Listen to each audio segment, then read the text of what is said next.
The Galactic Fleet Exhibition was held once every decade.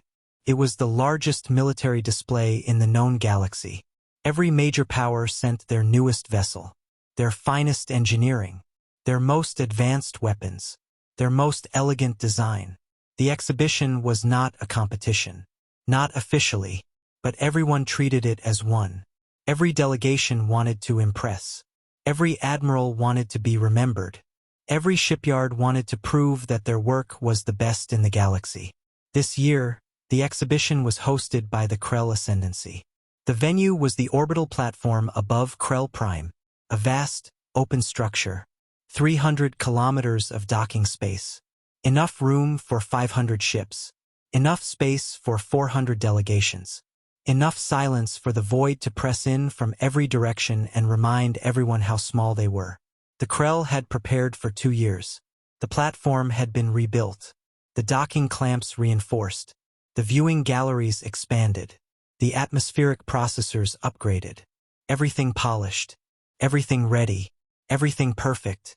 The Krell wanted this exhibition to be remembered. They wanted the galaxy to see what Krell engineering could do, what Krell ambition could build, what Krell power could project. Admiral Threx Vaughn arrived 3 days before the opening. He walked the platform, inspected the docks, checked the galleries, reviewed the security protocols. He was thorough, meticulous, the kind of commander who believed that preparation was the foundation of victory. That attention to detail was the difference between success and failure. That a well-organized exhibition was a statement of power, a declaration of competence, a proof of capability. On the morning of the opening, he stood on the central viewing platform. The Krell Sovereign was docked behind him. 3 kilometers of polished hull and integrated weapon systems. The largest ship the Krell had ever built. The most advanced. The most powerful. Its hull gleamed under the station lights. Its weapon ports were sealed but visible. Its engine clusters hummed at standby. The ship was a statement, promise, a declaration that the Krell Ascendancy was not finished growing, was not finished building, was not finished reaching. Threx Vaughn allowed himself a small smile. The Sovereign was the finest ship in the galaxy. He was certain of it. He had overseen its construction, had approved every design choice, had signed every specification, had walked every corridor during the build. He knew this ship the way a parent knows a child, intimately, completely, with pride, with protectiveness, with the quiet, fierce certainty that nothing in this exhibition would match it. The delegations began arriving at 0800. The Vrelians came first. Their dreadnought, the High Queen's Resolve, slid into dock with the smooth, controlled precision of a species that had perfected naval architecture over 6 centuries. The ship was sleek, angular, beautiful in the way a blade is beautiful. Its plasma batteries were visible along the flanks. Its shield emitters glowed faintly at the hull seams. The Vrelian delegation walked with the confidence of a species that had won every naval engagement in the last 100 years. They did not need to prove anything. Their presence was the proof. The Tesserine came next. Their stealth frigate, the Invisible Hand, did not arrive so much as it appeared. One moment the docking bay was empty. The next the ship was there. No fold space exit signature. No approach vector. No warning. Just presence. The Tesserine engineers demonstrated the cloaking array by making the ship vanish and reappear 3 times during the docking sequence. The gallery murmured. The other delegations watched. The Tesserine delegation smiled. They had spent 20 years perfecting that array. They were proud of it. They wanted everyone to see. The Ketheri brought a carrier. The Drath brought a cruiser. The Trade Consortium brought a logistics vessel that was, somehow, more impressive than the warships. 400 species. 400 delegations. 400 ships arranged in the exhibition space. A forest of metal and light and purpose.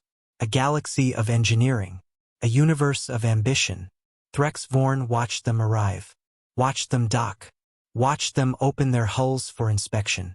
Watched the engineers gather. Watched the scanners activate. Watched the assessments begin. He sipped his drink. He smiled. The Sovereign was still the finest. Still the largest. Still the most advanced. Nothing here could match it. Nothing here could challenge it. Nothing here could. Then the humans arrived. The human ship dropped out of fold space at the edge of the exhibition zone. It did not arrive gracefully, did not glide in, did not approach with the smooth, controlled precision of a military vessel making a formal entrance. It lurched. Fold space spat it out like a stone from a sling, tumbled slightly, corrected, stabilized, and then it sat there, in the void, at the edge of the exhibition space, among the sleek, polished, carefully presented vessels of 400 species. It was ugly. That was the first thing everyone noticed. The ship was not sleek, not polished, not elegant. It was 4 kilometers long and it looked like a wound. The hull was asymmetric, lumpy, patched. Sections of it were different colors, different textures, different alloys. Some panels were dark. Some were bright. Some were smooth. Some were rough. Some were Krell gray. Some were Vrelian silver. Some were tesserine black. The surface was a quilt, patchwork, a thing assembled from pieces that did not belong together, that should not fit, that had no business being on the same hull. The weapon systems were mismatched. Railguns next to plasma batteries, missile racks beside kinetic lances, point defense arrays of 3 different designs mounted in clusters that made no geometric sense. The engine section was worse. 6 drive clusters, each one a different configuration, each one a different size, each one a different manufacturer. They burned at different frequencies, produced different exhaust signatures, vibrated at different harmonics. The ship should not have been able to fly. The engines should have torn themselves apart. The vibrations should have shattered the hull. The incompatible systems should have created cascading failures within seconds of activation. But the ship was flying. It was in orbit.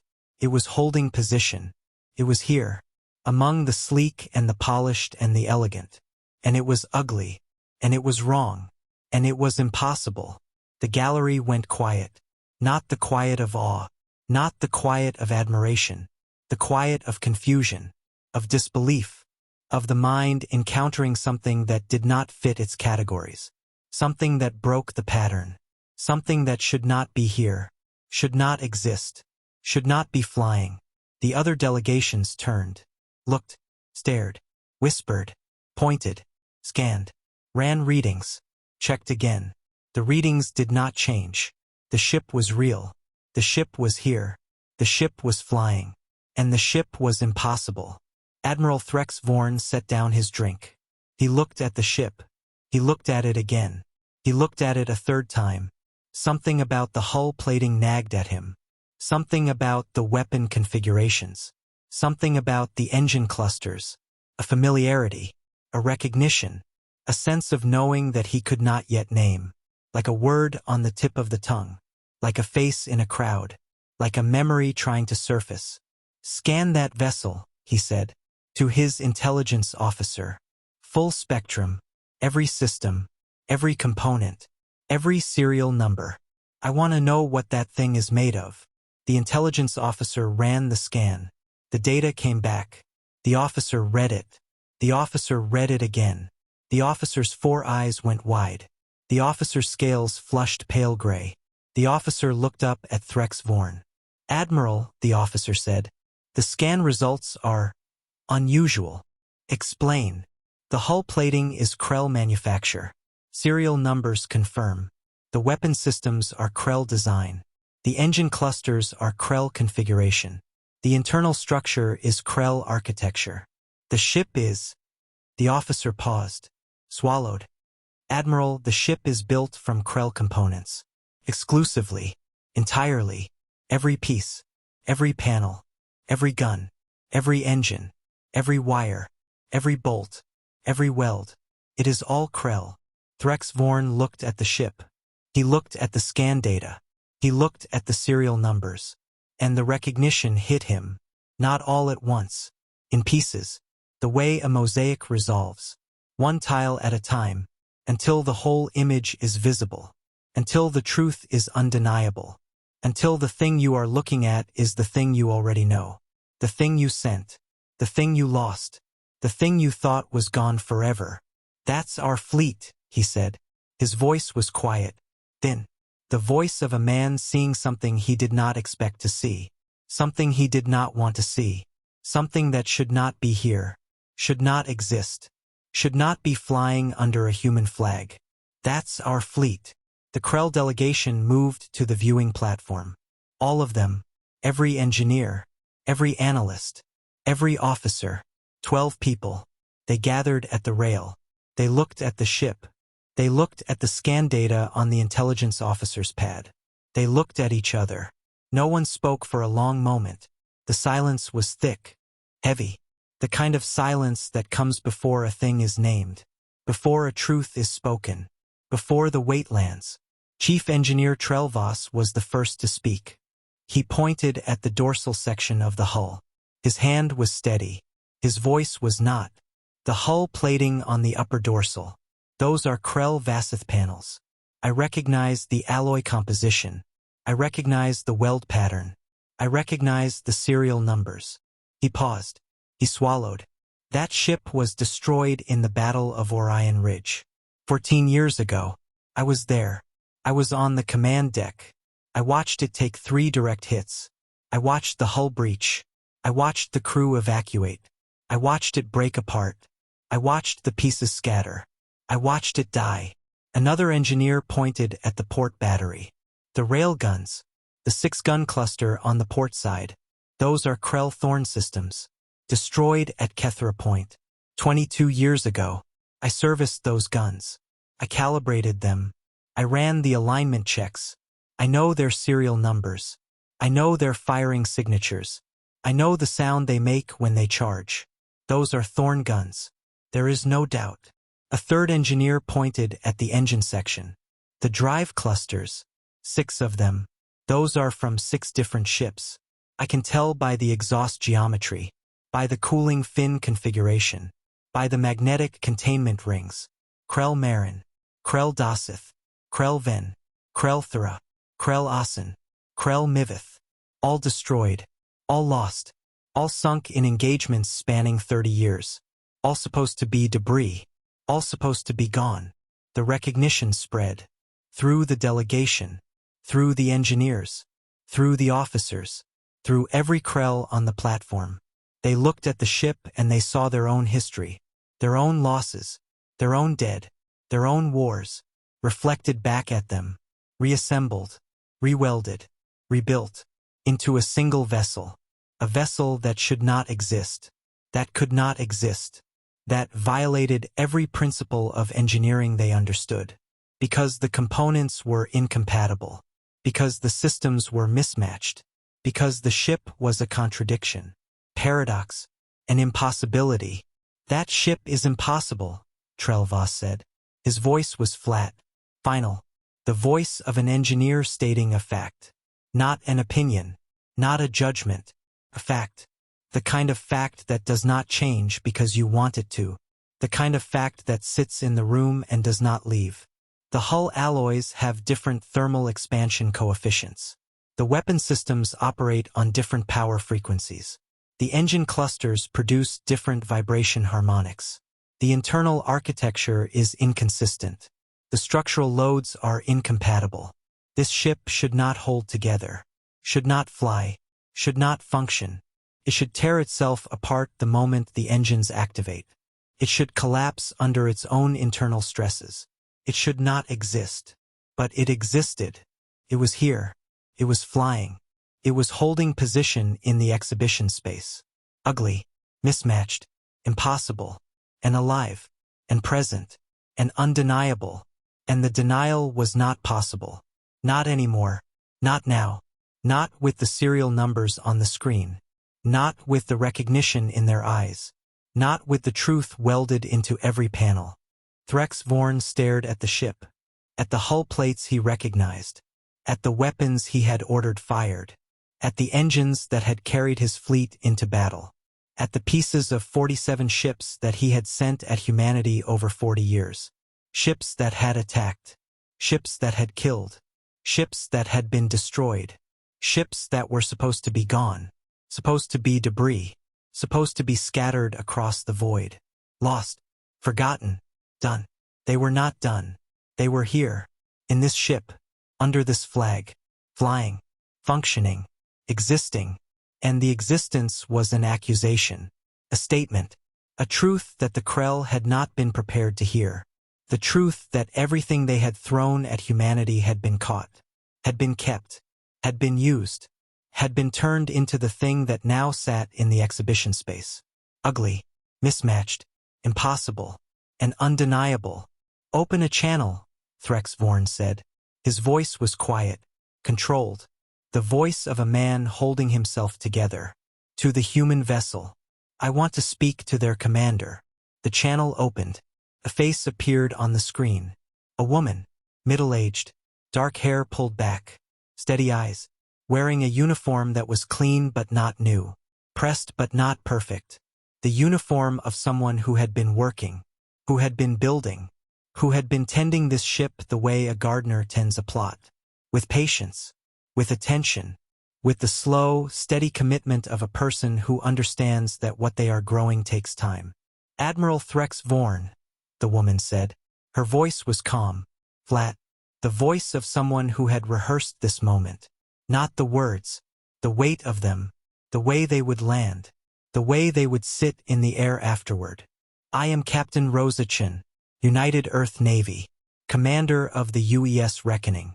You requested a channel. I am here. Threx Vaughn looked at her, at the ship behind her, at the hull plates he recognized, at the weapons he remembered, at the engines that had carried his fleet into battle. He opened his mouth, closed it, opened it again. That ship, he said, the components, the serial numbers, the hull plating, the weapon systems, the engines, they are Krell. All of them, every piece. They are our ships, our fleet, our dead. How do you have them? Rosachin did not smile, did not gloat, did not perform. She simply answered, in the flat, steady voice of a woman stating a fact, a history, a truth. You attacked us 14 times, she said. Over 40 years. You sent ships. We destroyed them. You sent more. We destroyed those too. You sent more. We destroyed those. 14 attacks. 47 ships lost. Every one. You sent them at us. And we broke them. And when they broke, they left pieces. Hull plates, weapon systems, engine clusters, internal structures, debris, wreckage, the remnants of your violence, scattered across the void, drifting, dying, becoming nothing. She paused. She looked at him, not with anger, not with hatred, with something else, something quieter, something more permanent, something that had been building for 40 years and was now, finally, being spoken aloud. We collected the pieces, she said. Every battle, every engagement, every debris field. We sent salvage teams. We recovered the wreckage. We hauled it back. We stored it. We cataloged it. We kept it.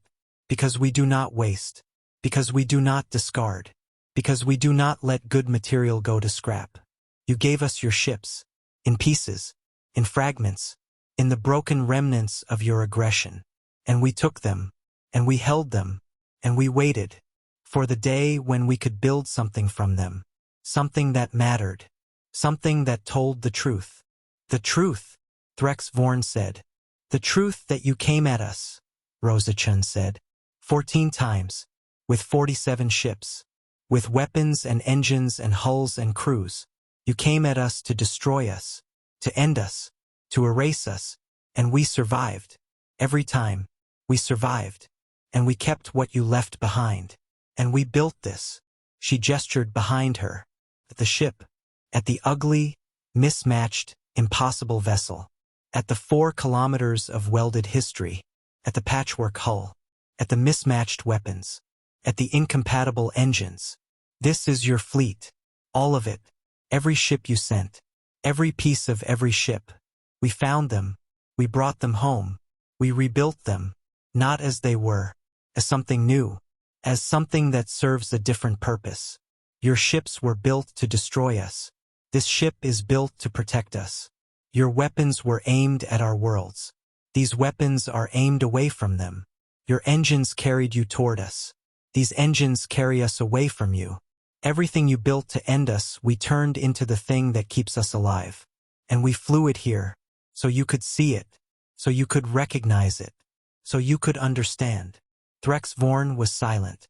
His 4 eyes were fixed on the screen, on Rosa Chen's face, on the ship behind her, on the truth she had spoken, the truth he could not deny, could not argue with, could not dismiss, the truth that was welded into every panel, every gun, every engine, every joint, every scar, every mismatched, incompatible, impossible piece of the ship that should not fly but did, that should not exist but did, that should not be here but was. The engineers say it's impossible, he said. The components are incompatible. The systems are mismatched. The structural loads are inconsistent. It should tear itself apart. Rosa Chen nodded. Yes, it should. By your engineering. By your physics.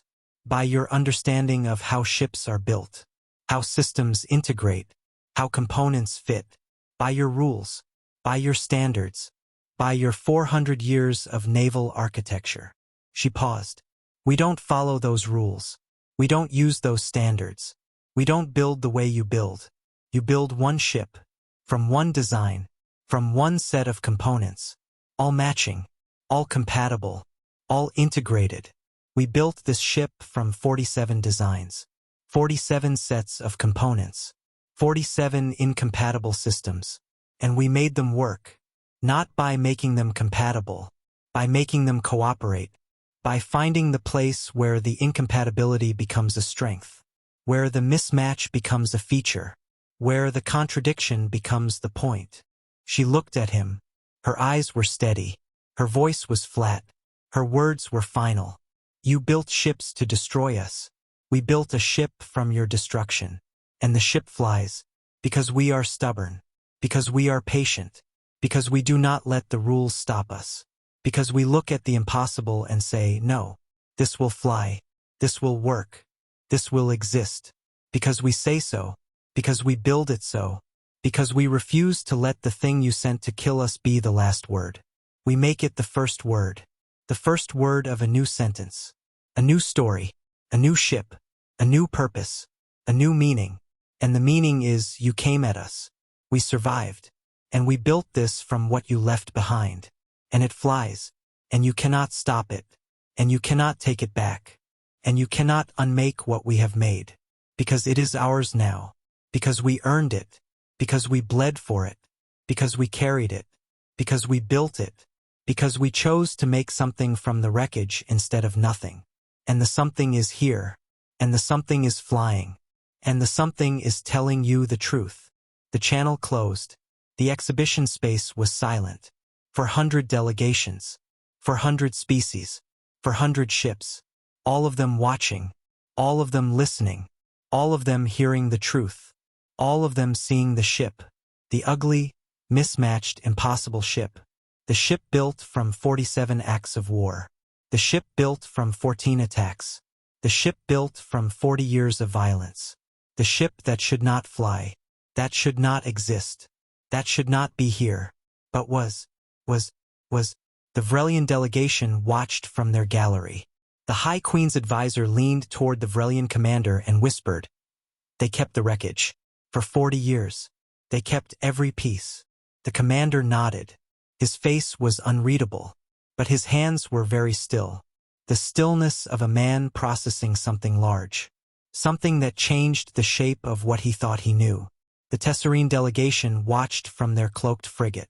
Their engineers ran their own scans, confirmed the readings, confirmed the serial numbers, confirmed the truth. The ship was Krell. Every piece, every panel, every gun. And it flew. And it should not fly. And the fact that it flew was more terrifying than any weapon. Because it meant that humanity could take the incompatible and make it work. Could take the broken and make it whole. Could take the dead and make it live. Could take the thing that was meant to destroy and make it protect. And if they could do that with Krell ships, what could they do with anything? With anyone? With the galaxy itself, the Krell delegation stood on the viewing platform.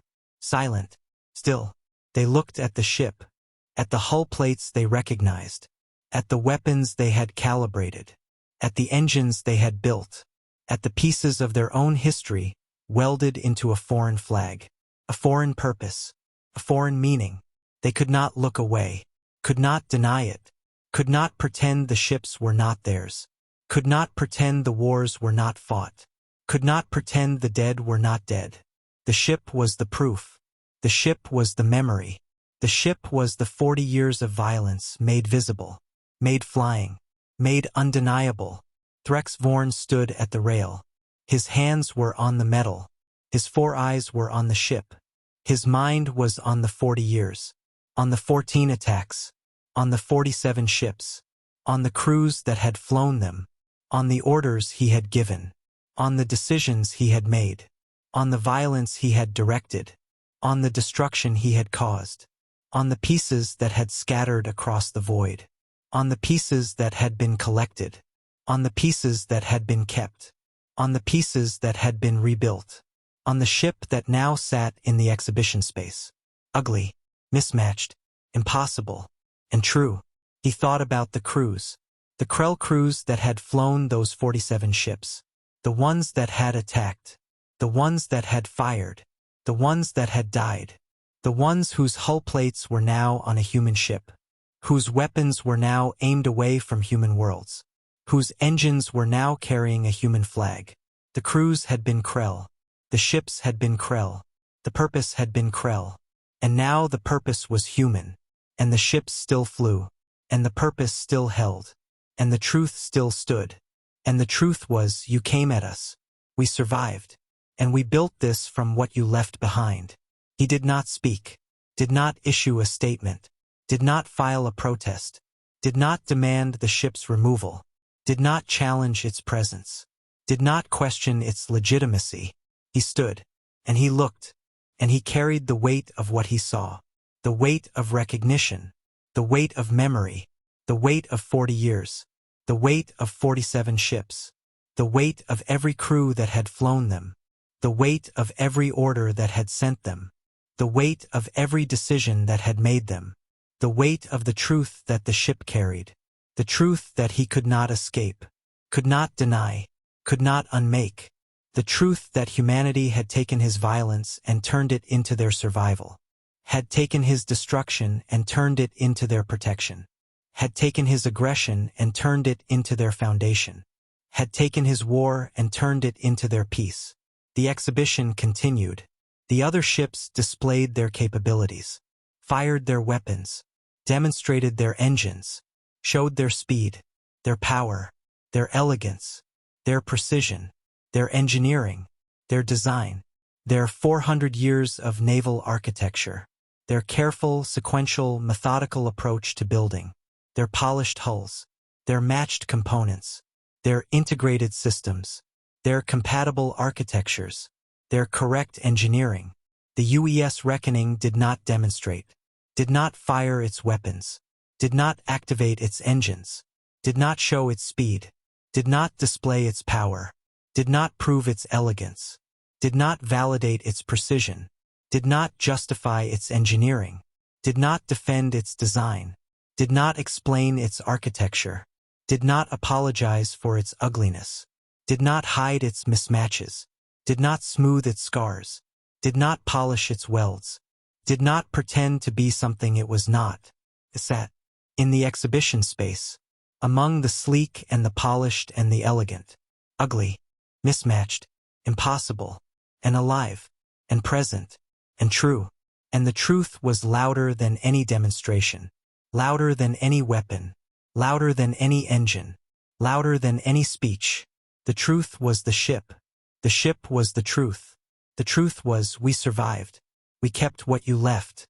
We built something from it, and it flies, and you cannot stop it, and you cannot ignore it, and you cannot forget it, because it is here, because it is visible, because it is undeniable, because it is 4 kilometers of your own choices, welded together, flying under a flag you tried to destroy, and the flag is still flying, and the ship is still here, and the truth is still true, and the truth will be true tomorrow, and the day after, and the day after that, for as long as the ship flies, for as long as the hull holds, for as long as the engines burn, for as long as the story is told, for as long as someone remembers, for as long as someone carries, for as long as someone builds. The exhibition ended at 1800. The ships departed. The delegations left. The viewing platforms emptied. The galleries went dark. The docking clamps released. The atmospheric processors cycled down. The exhibition space went quiet. The void pressed in. The stars watched. The silence held. The Krell went home. They did not speak about the ship. Not publicly. Not officially. Not in the Senate. Not in the military command. Not in the engineering corps.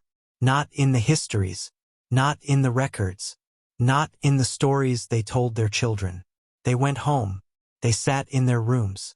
They looked at their walls. They thought about the ship. About the hull plates. About the weapons. About the engines. About the 40 years.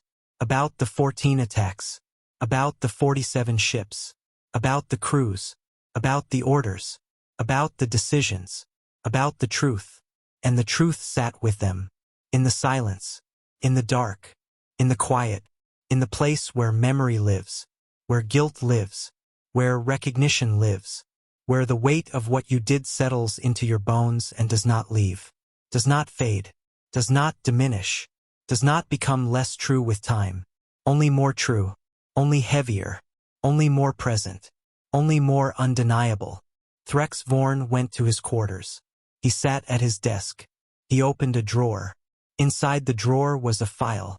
The file contained the records of the 14 attacks, the 47 ships, the crews, the orders, the outcomes, the losses, the victories that were not victories, the successes that were not successes, the wars that were not wars, just violence, just destruction.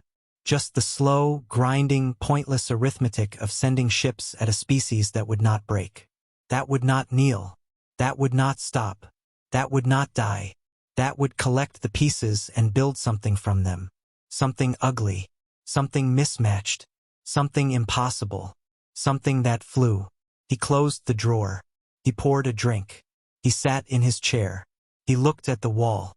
He thought about Rosachin, about her flat voice, about her steady eyes, about the way she had said, "You came at us.